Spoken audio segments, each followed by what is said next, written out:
Guys welcome back to another brand new video. আজকের ভিডিওতে আমরা দেখব বাংলাদেশের যে স্কোয়াডটা যাচ্ছে বিশ্বকাপ অর্থাৎ টি-20 ওয়ার্ল্ড কাপের স্কোয়াড বাংলাদেশ অফিসিয়ালভাবে এখনও না কনফার্ম করলো বা না জানালেও অলমোস্ট কনফার্ম হয়ে গিয়েছে বাংলাদেশ টিমে কারা কারা যাচ্ছেন, কোন 15 জন সদস্য যাচ্ছে বাংলাদেশের ওয়ার্ল্ড কাপ মিশনে। প্রথমে আসে ব্যাটসম্যান সেক্টরে, যেখানে ব্যাটসম্যান হিসেবে রয়েছেন একদম পিওর ব্যাটসম্যান নাজমুল হোসেন শান্ত, তানজিদ হাসান তামিম, এর সাথে মাহমুদুল্লাহ এবং তৌহিদ হৃদয়।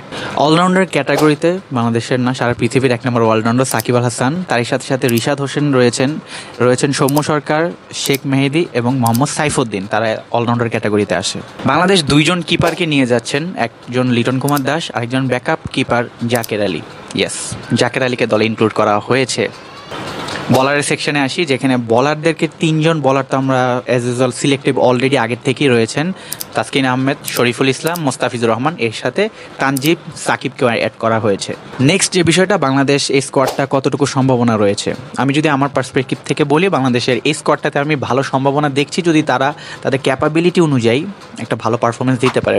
দিন শেষে বাংলাদেশ কিন্তু ওয়ার্ল্ড কাপে গিয়ে ম্যাক্সিমাম ম্যাচ জিততে পারে না, বা ওয়ার্ল্ড কাপে বাংলাদেশের পারফরমেন্সটা তেমনটা হয় না যেমনটা এক্সপেক্টেড থাকে আমাদের, কারণ তারা ওইখানে যে ওয়ার্ল্ড ক্লাস টিমগুলো এগেনিস্টে খেলে সেখানে বাংলাদেশ কিছুটা হলেও অনেক কিছুর ঘাটতি দেখা দেয়। মানে বাংলাদেশ অনেক ভুল আমরা ওয়ার্ল্ড কাপে গিয়ে আসলে ধরা পড়ে, যে ভুলগুলো ওয়ার্ল্ড কাপে ধরা পড়ার কথা না, বা বাংলাদেশের যে পারফরমেন্সটা আমরা ওয়ার্ল্ড কাপে দেখতে চাই, ওয়ার্ল্ড কাপে মানুষ সর্বোচ্চ পারফরমেন্সটা দেয়, বাংলাদেশের সর্বোচ্চ পারফরমেন্সই অনেক ভুল থাকে। সো আপনাদের কি মনে হচ্ছে এই যে স্কোয়াডটা, এটাই 99% কনফার্ম হয়ে যান, 1% যেটা ঘোষণা দিলে আপনারা দেখতে পাবেন। সো এই স্কোয়াডটা নিয়ে আপনারা কী মনে করছেন সেটা আমাকে কমেন্টে জানাতে পারেন। কেমন লাগলো স্কোয়াডটা সেটা কমেন্টে জানান। ভিডিওটি ভালো লাগলে লাইক দিন, আর এরকমই ইনফরমেটিভ ভিডিও পাওয়ার জন্য চ্যানেলটিকে সাবস্ক্রাইব করতে ভুলবেন না। দেখা হচ্ছে নেক্সট ভিডিওতে।